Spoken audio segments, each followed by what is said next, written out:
This video is going to show you how to connect the ATEM Television Studio from BlackMagic Design to the Ultramatch Pro from Behringer.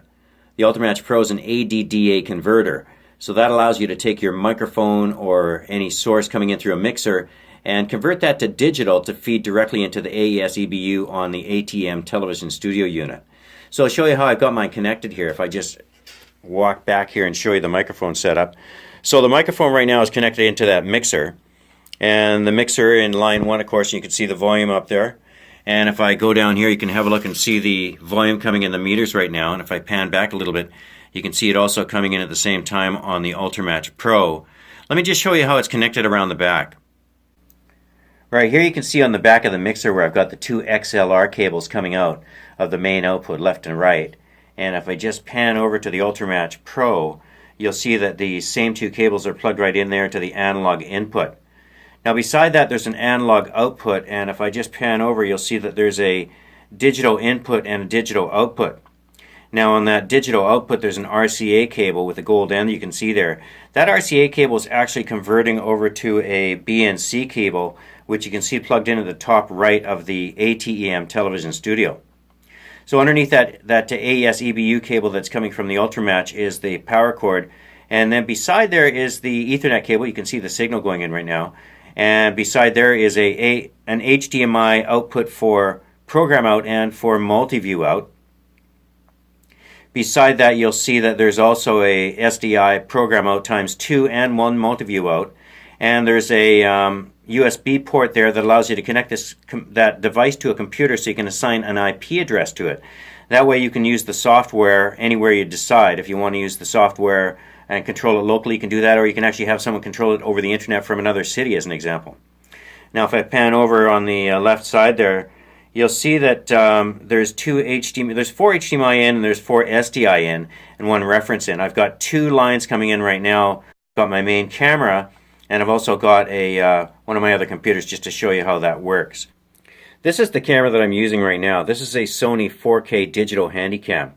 The only thing you have to remember is that it needs to be set to the same resolution as the software. So I've got this running at 1080i right now, and I'll show you on the software exactly where you set it up to make sure that it matches your hardware. I'm using a MacBook Pro 13 to run my ATEM Television Studio software, but you can pretty well run any computer, Mac or PC. Let's go ahead and have a look at a screenshot, and I'll show you how it operates and chroma keys out my background signal. This is what the ATEM software control panel looks like. So the first software you actually need to use to get set up though is the ATEM setup software. Both of these software programs are free, included with the ATEM Television Studio. If I click on this little icon down here, it's going to take me to the area where I set my IP address for my ATEM Television Studio hardware. You remember on the back where I showed you the USB port? Well, you would connect that port up to your computer. You only have to do it once.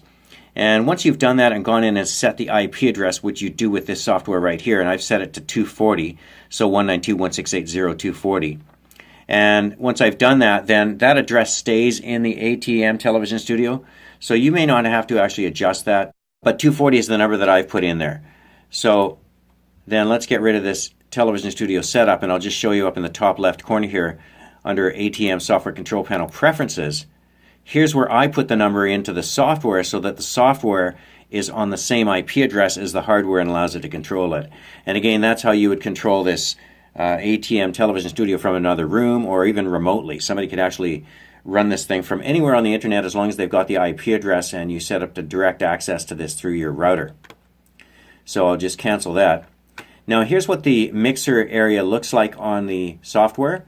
You can see we've got in program out here cam 1, cam 2, cam 3, cam 4, and so on. I've actually got program 1 set up to MP1, which is our media player 1, and I've got it set up for on air, and I'll show you what that looks like. I've also got preview set up for that. And I've got transition set up for mix right now to do chroma keying. So if I go up here to the right to media player, you can see I've got a shot of Vancouver that I actually brought in earlier, and I'll show you where I did that. If I go to the very bottom here, you'll see an icon that says media. And if I click on that, it brings up the media library. And to get a picture into here, you just need to open up your Finder. And in this case, I took this shot of Vancouver and I shrunk it down to 1920 by 1080. And then I just dragged it in here from my Finder and placed it in place here in number 1. and then it came up automatically into Media Player 1. So while we're at it, if I just show you the audio controls here, you can see the audio coming in from the Ultramatch Pro, running from analog microphone and mixer into the Ultramatch Pro, turning it into digital, sending it into the ATEM Television Studio hardware, and showing up here to control on the software. So let's go back to the switcher. So again, if I select media players up here and you see that Vancouver 1920, now you know where I got that from. And you can add more in here. You can have another media player 2 can have something as well ready to be used for a background.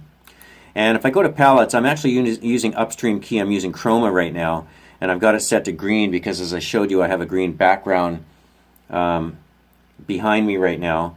And so I'm keying that out, and I'm using these other controls here just to kind of fine-tune it as much as I can.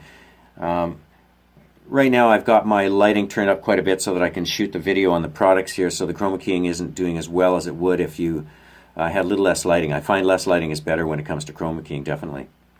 So let's just scroll down. There's a whole bunch of other things here: transitions, downstream keys, fade to black. There's other functions built in here. But if I now switch back and I go over to the monitor and I show you the program out on the bottom and on the top, you can see the multi-view out.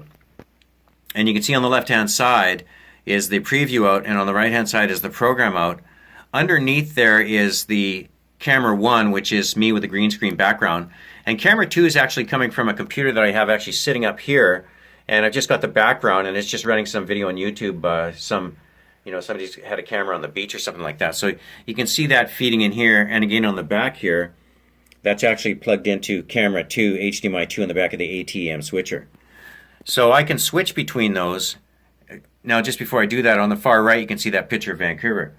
So I can switch between those, let's see, up here on my camera. So yeah, by switching from MP1 to camera 2, I can now have that other background in the back, you see. And if I go back over to the switcher and show you how I did that, I was basically switching right here from MP1 to camera 2, and back and forth, and I'll keep doing it. I'll go back to the monitor here. So you can see here as I switch it to camera 1, and media player 1, camera 1 again, media player 1. So you can see what it's doing right there. It's actually switching to camera 1. If I go to camera 2, it's keying me out with that background in it. So I've got camera 1, camera 2, and I've got media player 1 set up on program out here right now. So it's very easy to switch between all those two, as I just showed you here. You know, you've got your camera sources up top, and you've got your media player 1 right there. So that pretty well wraps it up on how to control the software from the ATEM Television Studio hardware to the MacBook Pro 13 that I'm using here. Hopefully that helps you get things set up and makes it easier.